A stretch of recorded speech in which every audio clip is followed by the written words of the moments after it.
由珍宝和琉璃等各种珍宝镶嵌庄严的黄金大地，如手掌般平坦、宽阔、舒适、柔软且富有弹性，远离悬崖峭壁等二境，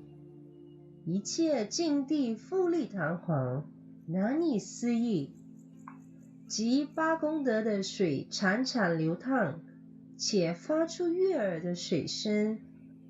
五颜六色的鲜花遍满所有海湖，即为极乐世界。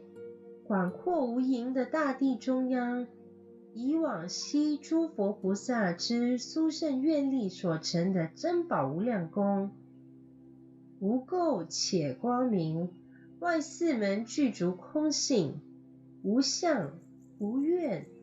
无极，是解脱门。宫殿四角具足四念住，位于四角，由无数珍宝镶嵌，出于宝瓶的外珍宝八柱具足八圣道，12层阁楼具足极喜地等12地及12金函法宝。阁楼上有圆满一切众生心绪的法轮，具足大慈的黄金铃铛及雌雄双鹿。阁楼面由各种曼妙天衣、华盖、幡装等庄严，圆满坛城后进入白度母如意轮的坛城。